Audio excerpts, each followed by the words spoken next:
नमस्कार, माझ्या रेसिपी चॅनलवर तुमचं स्वागत आहे। तर मी आज डाएटची भाजी करणार आहे, ती म्हणजे फ्लावरची मी आज बिना तेलाचा एक थेंब न टाकता मी फ्लावरची भाजी करणार आहे।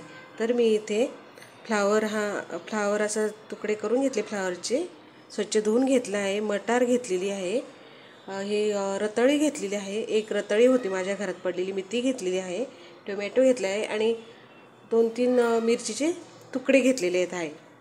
तर मी आता तेल न टाकता भाजी करणार आहे फ्लावरची। थोडंसं पाणी टाकायचं कुकरमध्ये करणार आहे। मध्ये फ्लावर टाकते,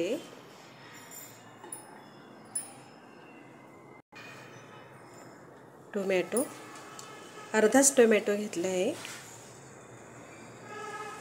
हे हिरवी मिरचीचे तुकडे हे बघा इतके घेतले, आणि हे रताळी होती एक माझ्या घरात उपवासाची, तर ती मी टाकते, आणि मटारचे दाणे, मीठ टाकते, हे जिरे पूड टाकते, किंचित हळद घालायची, आणि भाजीला चव येण्यासाठी थोडासा मॅगी मसाला टाकायचा, किंचित टाकायचा, तुमच्या अंदाजानुसार तुम्हाला कसा लागतो तो मसाला, तिखट वगैरे त्या अंदाजाने टाकायचं। हे बघा, तेल मी अजिबात टाकलेलं नाही भाजीला। ज्यांना कोणाला वजन कमी करायचं असेल त्यांच्यासाठी खूप चांगली ही भाजी, फ्लावरची भाजी खाऊशी वाटली कोणाला तर मग खाऊ शकतात अशी करून। आणि किंचित पाणी टाकायचं। तुम्हाला जर पातळ हवी असेल ना भाजी, मग तुम्ही पातळ पण करू। कोथिंबीर घालते, लावते, आणि एकच शिट्टी होऊन देते। एका शिट्टीमध्ये खूप छान भाजी शिजली जाते अगदी।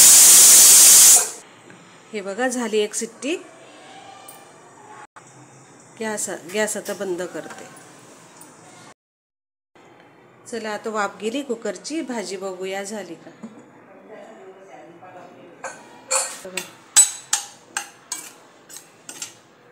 छान झाली बघा भाजी, हे बघा अगदी 2 मिनिटात झाली भाजी तयार। हे बघा, फ्लावर सुद्धा शिजला आहे, आणि त्यात मी रताळी टाकली होती ना, ती पण शिजली बघा। हे बघा, रताळी पण शिजली। अशी डाएट रेसिपी आपली तयार झाली फ्लावरच्या भाजीची।